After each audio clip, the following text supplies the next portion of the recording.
কালি সন্ধিয়া মই 5 বজাত ইয়াৰ পৰা ওলাই গৈছিলোঁ। তাৰপিছত তলৰ যোনটো আছিলে এটা গাৰ্ড বা চকীদাৰ টাইপ এখেতক মই কৈ গৈছিলোঁ যে আপুনি গেটটো নামাৰিব, মই অহা অলপ লেট হ'ব, 11টামান বাজিব। তাৰ কাৰণে মই তাক কৈ গৈছিলোঁ।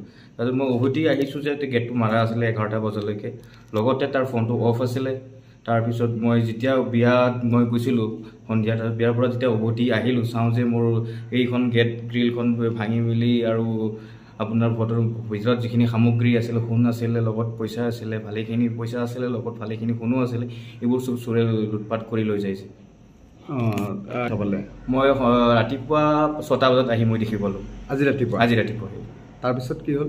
তাৰপিছত মই বৈদ্য থানাত জনালোঁ ছাৰক। ছাৰে আহি ছাৰ্ভে কৰিলে। ছাৰ্ভে কৰি এতিয়া বৰ্তমান ছাৰ্ভে কৰি আছে ছাৰে। হয় হয় হয়, সেইটো একচুৱেলি ৰড এটা দি তলৰ ৰড এটা পৰি আছিলে, ডাঙৰকৈ ৰড, সেই ৰডেদি চাগে সিহঁতে ভাঙিলে। আৰু মোৰ ডাউট আছে যে এইজন দুজনৰ ওপৰত ডাউট আছে, কাৰণ এই যোৱা মিলা সিহঁতকে মই কওঁ যে মই যাম বা মই আহি আছোঁ, আৰু কাকো মই জনোৱা নাছিলোঁ এই কথাটো।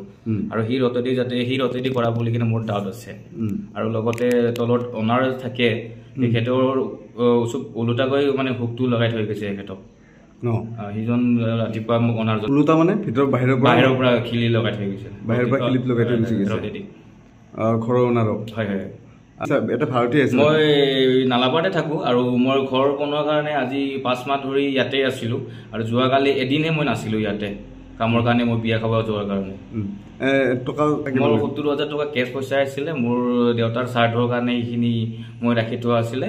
আৰু সেইখিনি কেছ পইচা আছিলে, লগত মোৰ বাচ্ছাৰ সোণ আছিলে, চেন আছিলে, আৰু মোৰ ৱাইফৰ কাণৰ ফলি ৰিং এইবোৰ আছিলে, সেইবোৰ চব চোৰে উৎপাত কৰি লৈ গ'লে। সোণ কিমানমান টকা লৈ গ'ল? এৰাউণ্ড 2.5 লাখমান টকাৰ সোণ আছিলে বাচ্ছাৰ। লৈ গ'ল।